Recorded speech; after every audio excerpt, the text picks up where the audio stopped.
Fala galera, tudo bem? Sou o professor Roberto Falcione, professor de História. Em nome da Secretaria de Educação, sejam todos bem-vindos para mais uma aula. Aula 72, vamos fechar aquela duplinha. Roma se expande pelo mar Mediterrâneo. Essa aula é a Guerra Púnica famosa entre os cartagineses e os romanos. Mas antes nós temos dois recados muito importantes.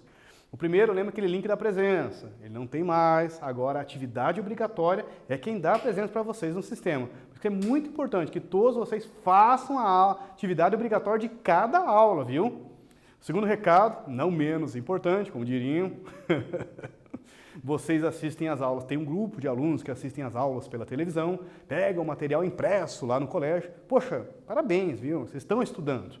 Mas quem pode, quem tem condições, quem tem acesso tecnológico, gostaria de deixar um recado, um convite para todos vocês para virem conhecer nosso sistema do Aula Paraná, do Classroom, né? Poxa, uma plataforma digital muito bacana, que teve todo um cuidado, até mesmo com questão dos pacotes de dados e tal. É muito interessante, vale a pena você pesquisar no seu colégio, combinado?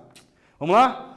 Como sempre, dobre as mangas, aperte o cinto, segure na poltrona e embarque nessa. Vamos juntos? Pô, um bom estudo para todos nós. Nossos objetivos da aula: identificar a consolidação do domínio romano após a Guerra Púnica contra os cartagineses. Próximo, reconhecer a continuidade das conquistas romanas durante a República e sua relação com a força dos generais. Então a gente vai dar uma adiantadinha agora, quase que nós dando aquele convite de entrada para os imperadores.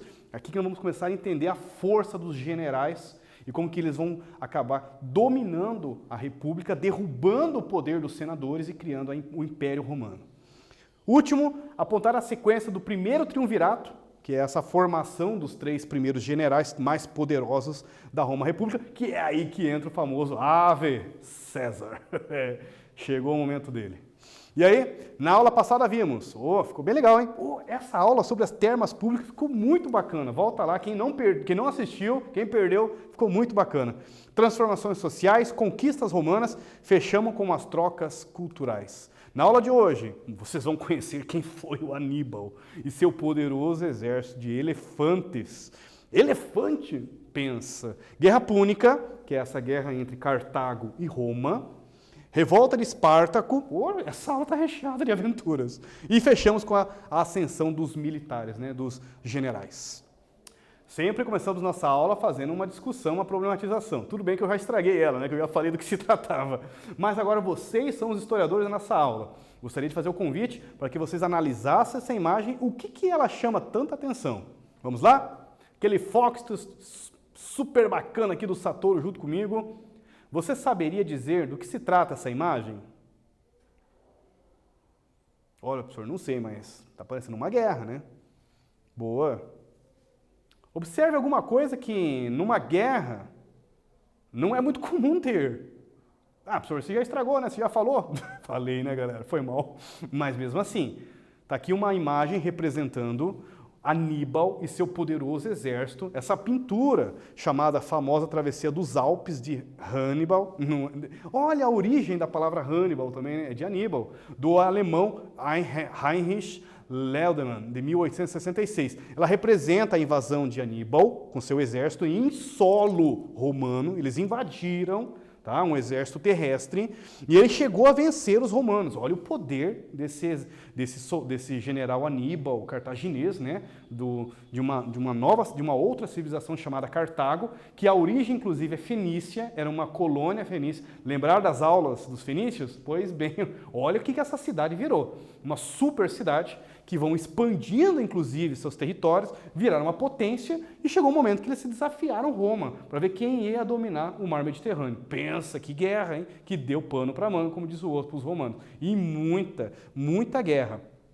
O Aníbal venceu as batalhas de Rio Trébia, a do Lago Trasimeno e a famosa Batalha de Canas. O uso de elefante nas batalhas é o que mais chamava atenção. Eu brinquei com vocês, que eu já tinha estragado aqui a brincadeira, né? Que você está vendo aqui as pinturas representando a presença de elefantes montados, né, pelos soldados cartagineses. Apesar da vitória, Aníbal, já ia falar Hannibal, Aníbal não chegou a cercar Roma, mas tinha força para isso. vocês não têm ideia. Até hoje, enfim, a história militar fica discutindo e tentando entender as estratégias, porque ele é considerado um super estrategista militar, esse general Aníbal. E por que ele tinha força, tinha soldado, estava com quase 40 mil soldados, venceu 3 regiões, era só invadir, como diz o outro, Roma. Por que ele não cercou Roma?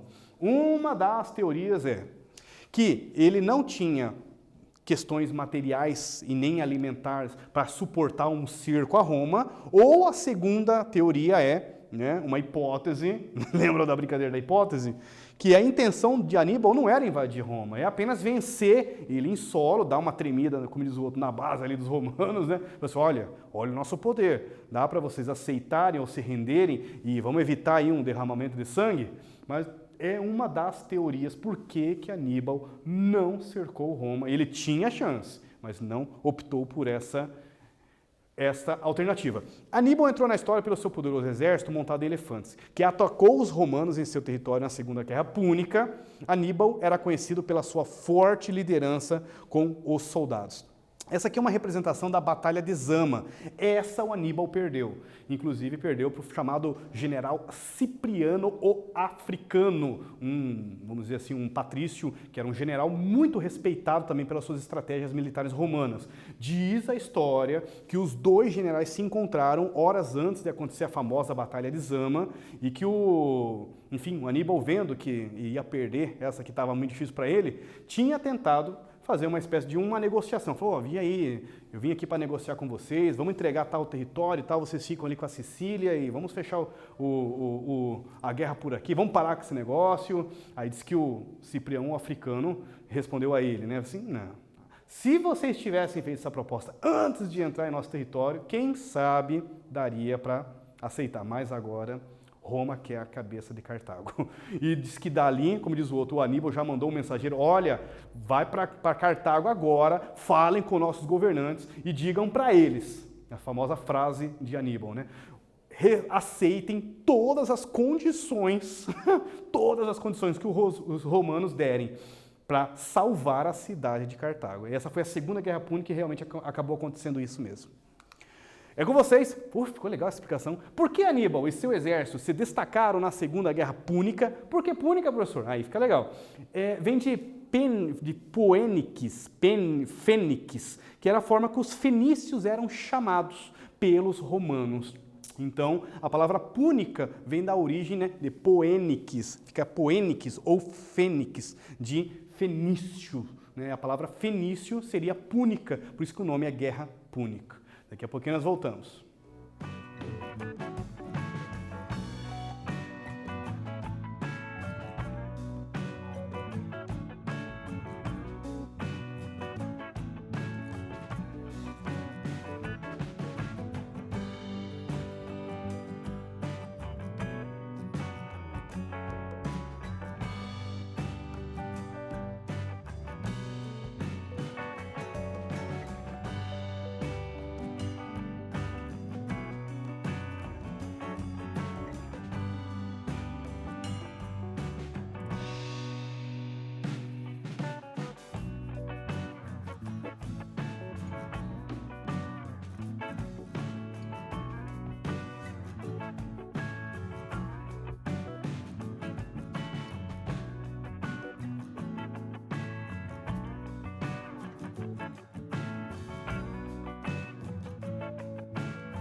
Voltei, vamos corrigir juntos. Considerado um ótimo estrategista militar, Aníbal se destacou na Segunda Guerra Púnica por vencer os romanos em 3 grandes batalhas campais. Rio Trébia, Lago Trasimeno e a famosa Batalha de Canas, onde o uso de elefantes nas batalhas chamou bastante a atenção dos romanos. Imagina se não, né? Um elefante vindo para tua frente aqui. E aí, vamos para o nosso segundo tema. Agora sim, a Guerra Púnica. A guerra, né, entre os cartagineses, com os punos, né, ou poenos, né, puênicos, que são chamados de fenícios, fuêniques, pelos romanos. Por isso o termo que o professor Roberto explicou, inclusive, para vocês. Depois de conquistar a Península Itálica, Roma passou a disputar a liderança com outra potência da época, a cidade de Cartago, que a origem era uma cidade colonial, uma colônia, um posto comercial fenício e que com o tempo acabou se desenvolvendo, teve uma autonomia e os caras viraram uma superpotência ali no norte da África e foram expandindo e interessante, né? A origem deles é um posto comercial, eles vão criando outros vários postos comerciais e tentando expandir seu território. Chegou uma hora, aconteceu o inevitável, entraram em choque com Roma para disputar quem iria dominar o mar Mediterrâneo. As guerras púnicas foram muito longas, tanto que são divididas em 3 guerras entre Roma e Cartago. A última, diz a lenda, que eles resolveram acabar com a cidade de Cartago e diz que o general, né, inclusive os cônsules mandaram assim, olha, manda colocar sal na terra, que é para nada mais nascer naquele local lá, de tanta raiva que os romanos pegaram dos cartagineses. Diz a lenda que foi dito isso.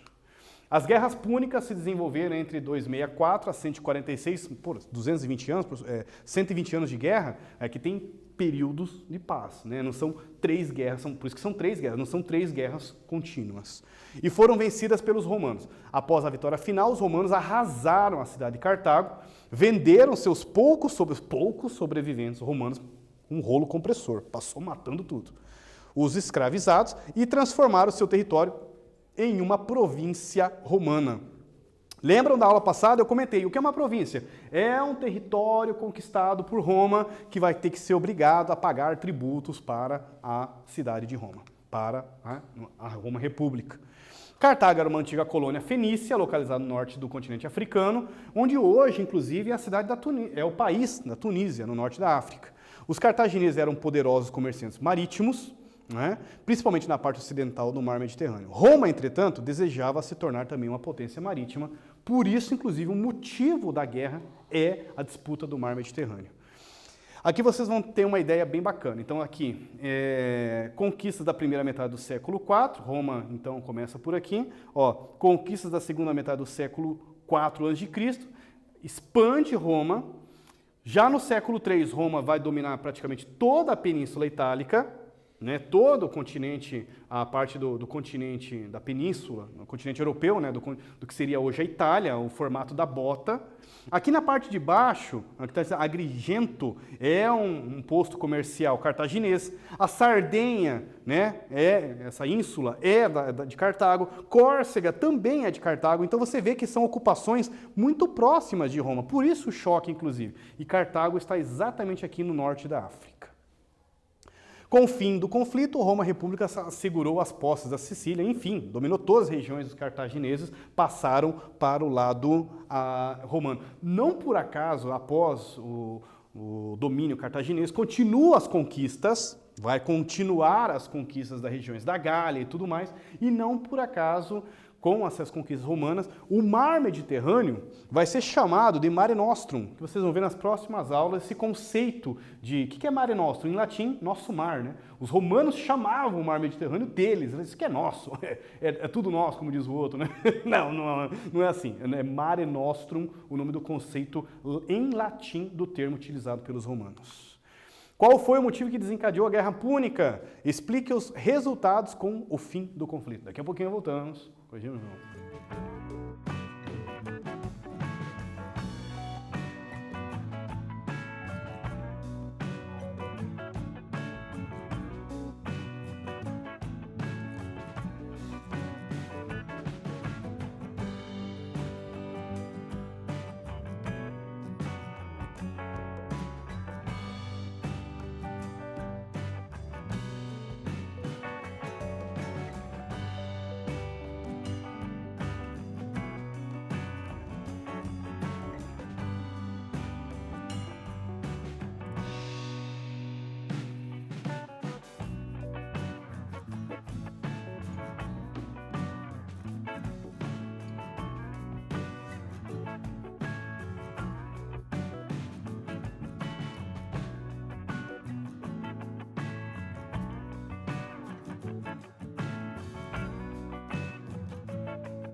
Voltei, vamos juntos.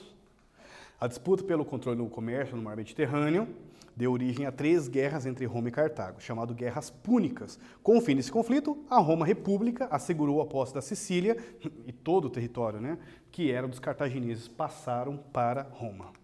Vamos para o nosso terceiro tema agora, revolta de Espartaco. É um tema assim que chama muita atenção. Bom, com as guerras de conquistas, vão aumentando os povos também dominados, os prisioneiros de guerra são transformados em escravizados, e esses escravizados são vendidos nos comércios, nos mercados de escravos para diversas funções. Desde camponeses, artesãos, os romanos utilizavam até mesmo para trabalhos domésticos, os escravizados. Uma função que digamos assim, que era a mais perigosa, que não tinha ideia, dava 10 tipos de calafrio no escravizado quando ele era vendido para fazer essa função, eram os gladiadores. Gladiadores eram uma espécie de lutadores. Os romanos gostavam de se divertir assistindo essas lutas de gladiadores. Algumas eram levadas, inclusive, até a morte, aconteciam isso. Não vou entrar muito nesse assunto, que na próxima aula nós vamos ter uma discussão sobre essas lutas de gladiadores. E acabava que um cara, como diz o outro, numa escola de gladiadores, tinha um animador, ele comprava um pacote, como diz o outro, de escravizados, levava para sua escola, fazia o treinamento desse grupo e ele viajava para várias províncias fazendo esse tipo de animações. Numa dessas escolas, um animador era um cara meio carrasco e começou a maltratar os seus escravizados. Dentre deles tinha um cara chamado de Espartaco. Cadê ele aqui?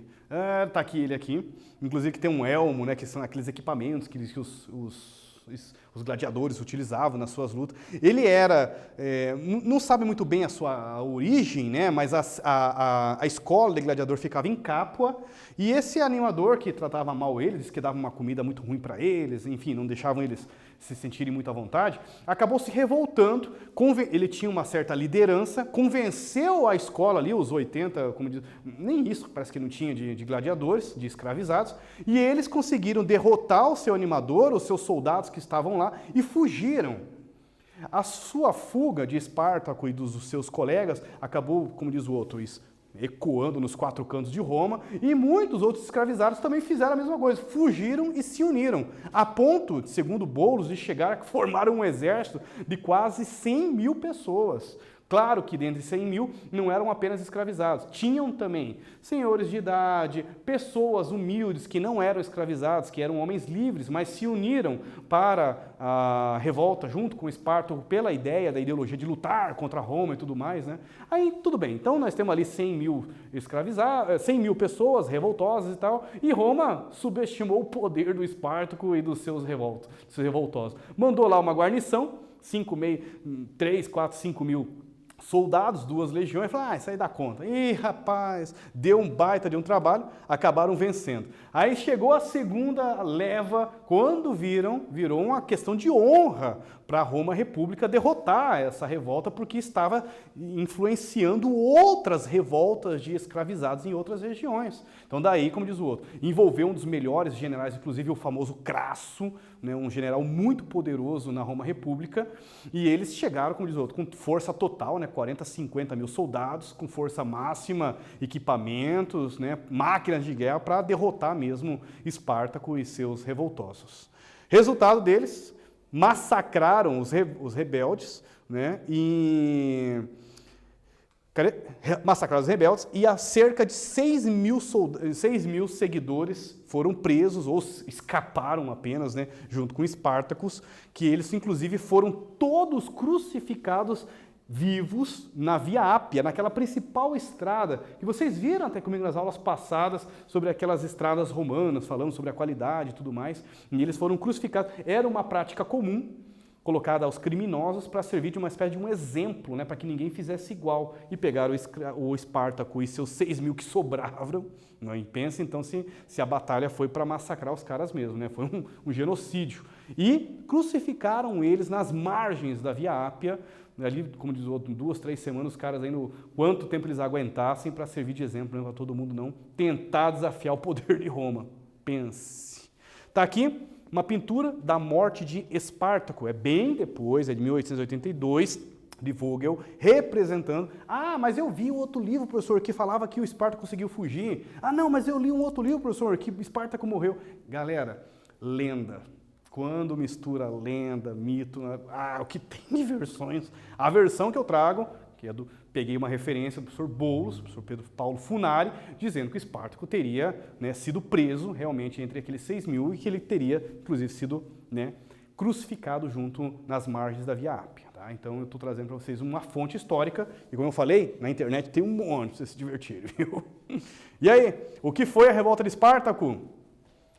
Ah, professor, e eu li também que ele era um soldado desertor. Pois é, eu já li de tudo também, como diz o outro. Eu já li também que ele tinha sido um soldado, eu também li também que ele era um prisioneiro de guerra de uma outra região, né, que ele era da região da Gália ou era da região ali de Dário. Então, assim, tem várias versões. Quando mistura lenda, meus amigos, aí a conversa vai longe. Caprichem aí, daqui a pouquinho nós voltamos.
Voltei. Vamos lá? Durante a expansão romana, várias revoltas de escravos ocorreram. E inclusive a do Espartaco não é a única.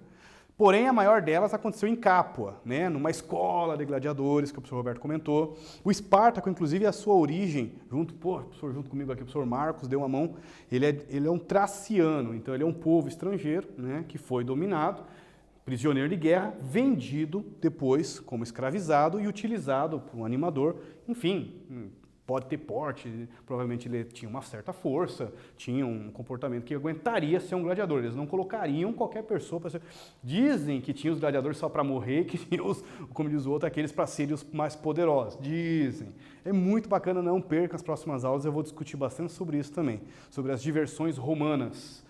Em 73 a.C., milhares de escravizados e homens livres, pobres, aderiram à rebelião, que chegou a ter cerca de, imagina, 100 mil pessoas.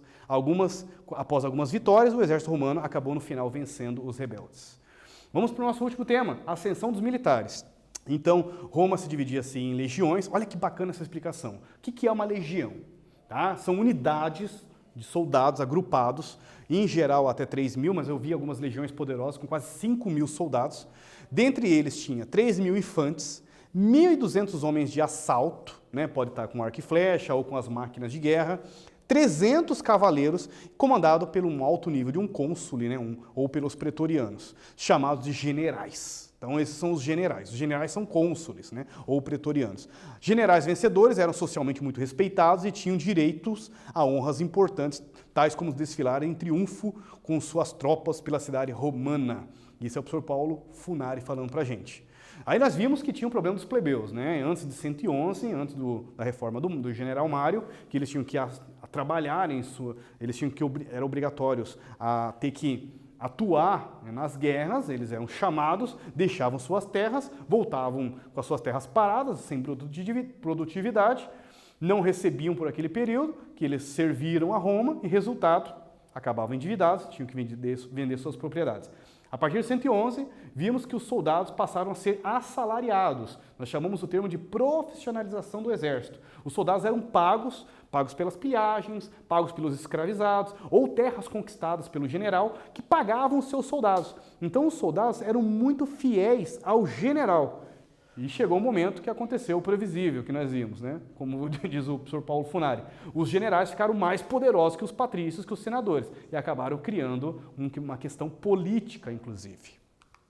Apoiado por suas tropas, os generais ganharam força e passaram a disputar o poder político, que o professor Roberto está explicando.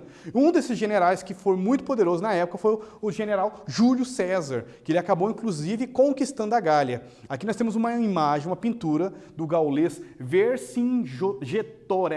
Vercingetorix se rendendo a César, aqui da região da Gália.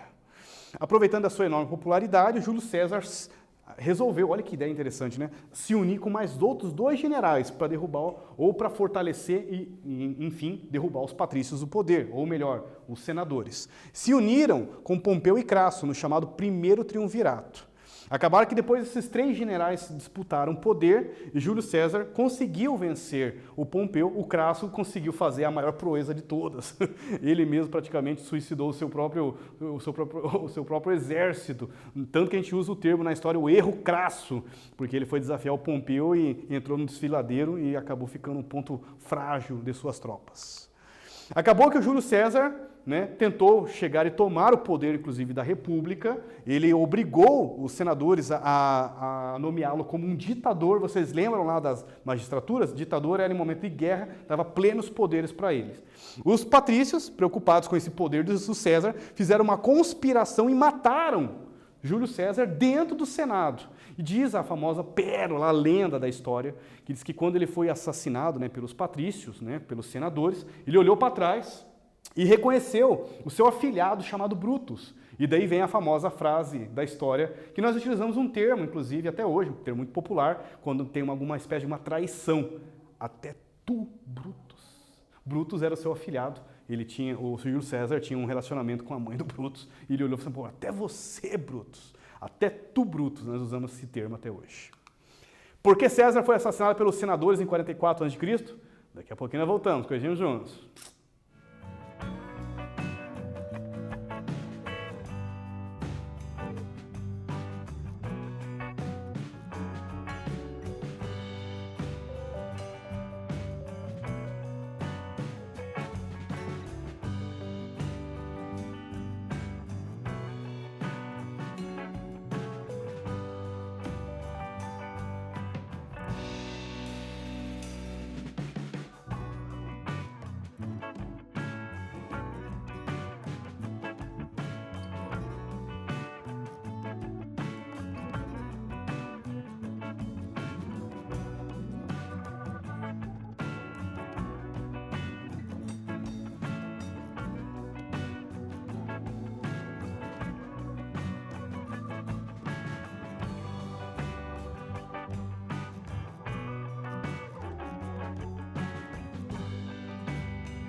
Voltei, galerinha? Vamos fechar a aula?